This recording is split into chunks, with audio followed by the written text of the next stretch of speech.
Debemos actuar de forma radical. Los judíos deben irse de Europa, pero si no quieren marcharse por voluntad propia, no veo más solución que el exterminio. Cuando pienso en ello, me doy cuenta de que soy extraordinariamente humano.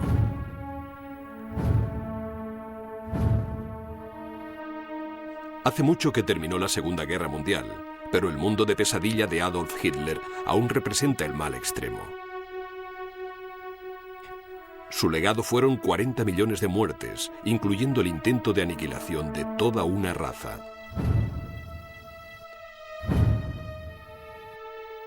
Pero ¿cómo pudo un solo hombre llevar al mundo al borde de la destrucción?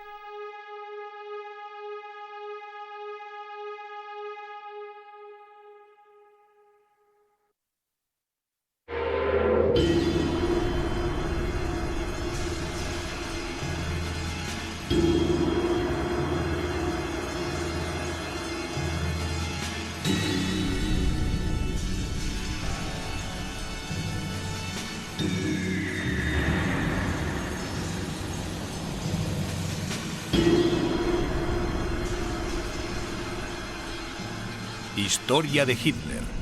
Primera parte.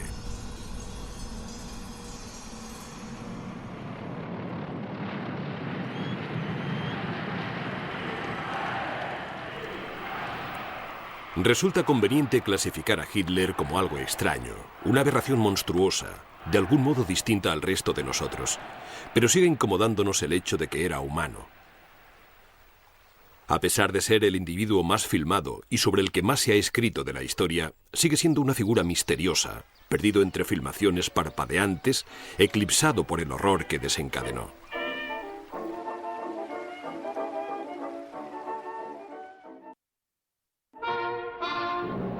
Idolatrado y adorado por millones de personas, Hitler inspiraba una lealtad inquebrantable. Winston Churchill le describió como ese hombre retorcido, depositario y personificación de un odio que destruye el alma. Pero para sus devotos seguidores era un héroe mítico y amenazador envuelto en una capa de justa venganza. Pero, ¿qué le dio a este hombre el poder de desencadenar la mayor matanza de masas en la historia de la humanidad? Denn als unsere Partei gerade 7 Mann hoch war, sprach sie schon 2 Grundsätze aus. Erstens, sie wollte eine wahrhaftige Weltanschauungspartei sein. Und zweitens, sie wollte daher kompromisslos die einzige Macht und alleinige Macht in Deutschland.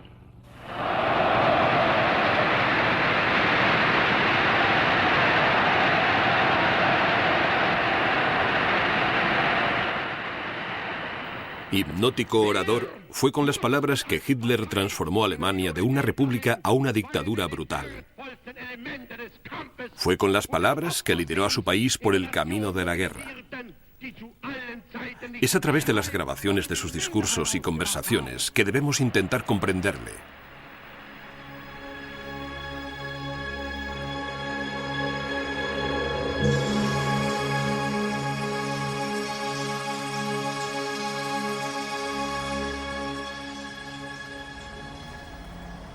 Hitler nació en el pequeño pueblo de Braunau, justo en la frontera austríaca con Alemania, el 20 de abril de 1889.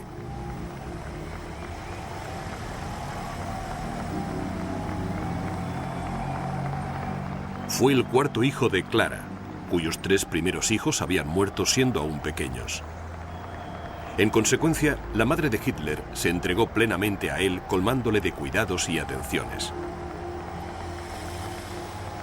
El joven Adolf era un niño impaciente, gandul e infeliz que no se llevaba muy bien con su autoritario padre, Alois, un funcionario de baja categoría. En el fondo, pensaba que su hijo debería ser funcionario del Estado, pero me asqueaba solo pensar que un día yo estaría encadenado a una silla de funcionario. Yo solía decirle a mi padre, «Padre, piensa que...» y me interrumpía de inmediato. «Hijo, no necesito pensar, soy funcionario».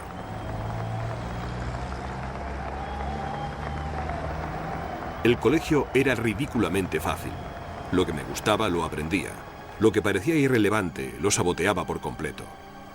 Mis mejores asignaturas eran, con diferencia, geografía e historia. Siempre sacaba las mejores notas.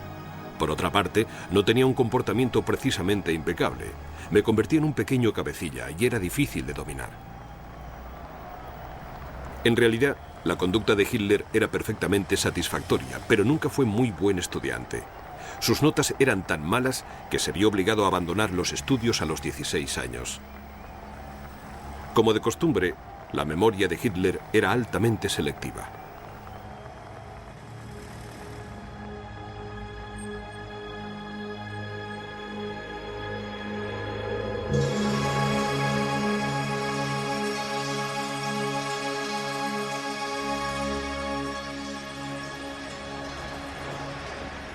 Contradiciendo los deseos de su padre, Hitler insistió en convertirse en artista. Cuando su padre murió en 1905, su indulgente madre le permitió trasladarse a Viena para intentar ingresar en la Academia Nacional de Arte. Sin embargo, aunque su trabajo era competente, incluso interesante, no impresionó a la junta académica y su solicitud fue rechazada.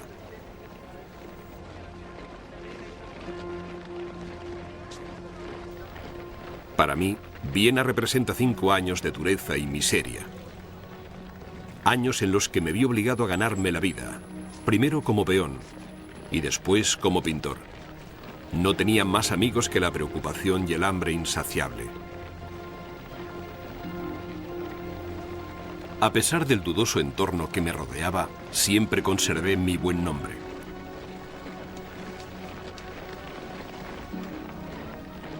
Hitler fue de una pensión de mala muerte a otra sin amigos ni intereses.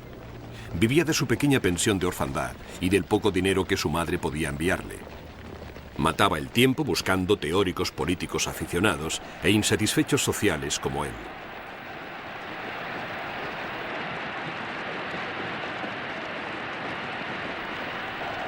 Se volvió intolerante. Odiaba el tabaco y el alcohol, a los marxistas, a los oficiales militares, el sistema educativo que le había rechazado y a los judíos.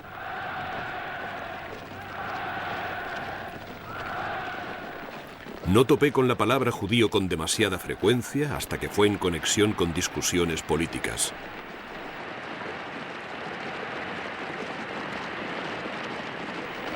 El hecho de que los judíos hubieran sido perseguidos convirtió en honor mi disgusto al oír comentarios críticos sobre ellos. Entonces, un día, mientras paseaba por el centro de Viena, me encontré con una aparición que llevaba un caflán negro y rizos de pelo negro. ¿Esto es un judío? Seguro que en Linz no tenían ese aspecto. Compré mi primer panfleto antisemítico, pero las acusaciones me parecieron monstruosas. Entonces, fuera donde fuera, empecé a ver judíos. Y cuanto más les veía, más se diferenciaban del resto de la humanidad. Mis ideas con respecto al antisemitismo sufrieron la mayor transformación de todas. Ya no evitaba las discusiones sobre la cuestión judía, ahora las buscaba. Gradualmente empecé a odiarles. Había dejado de ser un cosmopolita de carácter débil y me convertí en antisemita. Había venido a Viena para observar 3 problemas importantes: la cuestión social, el problema racial y, finalmente, el movimiento marxista. Dejé Viena siendo un antisemita convencido, un enemigo mortal del marxismo y políticamente pro-alemán. Desde entonces he tenido que aprender muy poco y no he cambiado en nada. Según sus propias palabras, a la edad de 23 años, Hitler ya había aprendido todo lo que le haría falta saber.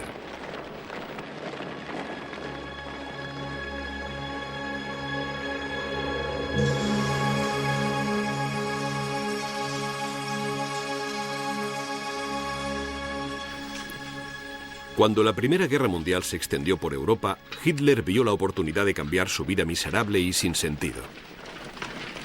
Como sabía que el destino de Alemania y Austria no se decidiría solamente en el ejército austríaco, me alisté en el ejército alemán. El cambio pareció irle bien. Los enfrentamientos de 1914 fueron una especie de redención de las vejaciones de mi juventud. Aún hoy no me avergüenza decir que me puse de rodillas y di gracias a Dios con el corazón desbordado. Sirviendo como soldado mensajero de la compañía y después como cabo, Hitler participó en 48 batallas, fue herido 2 veces y recibió la Cruz de Hierro de primera clase por su valentía en combate.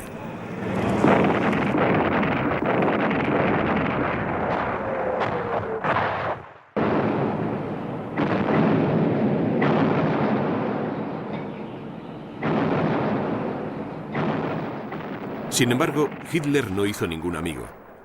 Meditando en las trincheras, tenía ataques de furia y declamaba a sus compañeros soldados sobre comunistas y judíos.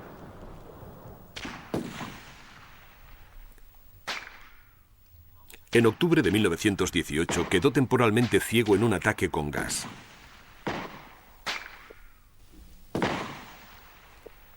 Un mes más tarde, mientras yacía convaleciente en una oscura habitación de hospital, una oscuridad más profunda se apoderó de Alemania. La guerra estaba perdida.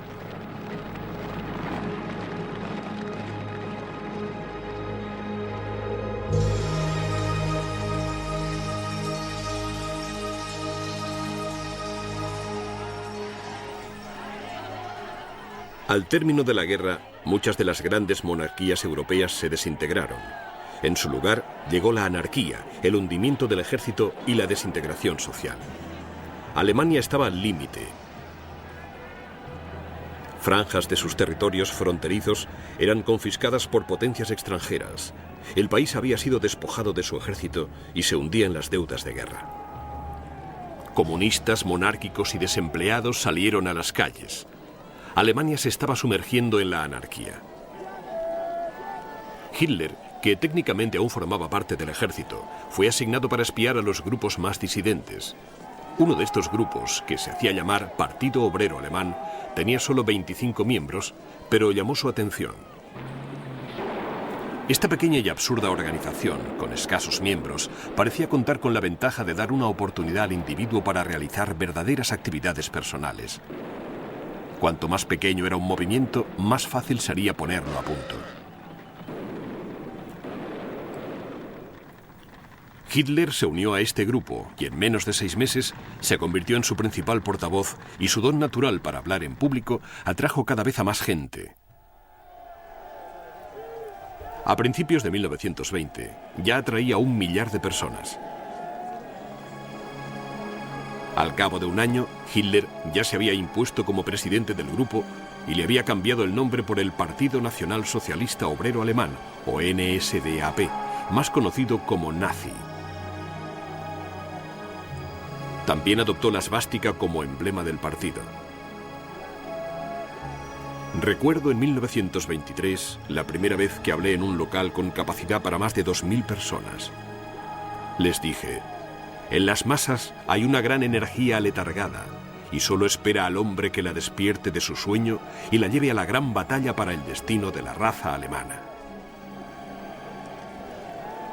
Pocos meses después, la economía alemana finalmente se hundió. La inflación subió vertiginosamente. Era más barato quemar el dinero que comprar leña.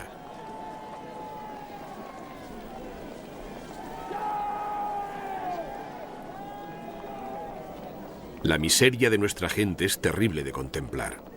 Millones de personas están en el paro o muriendo de hambre.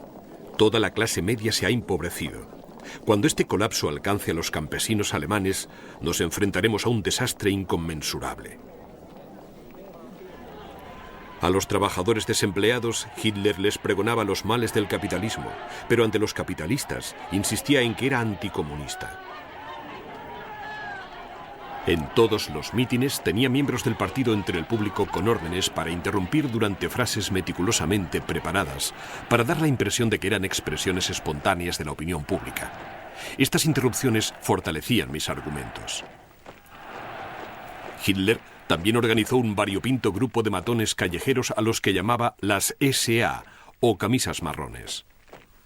Mis tropas de choque, esos simpáticos granujas, con qué seguridad me seguían. Se entregaban en cuerpo y alma preparados para sabotear los mítines comunistas.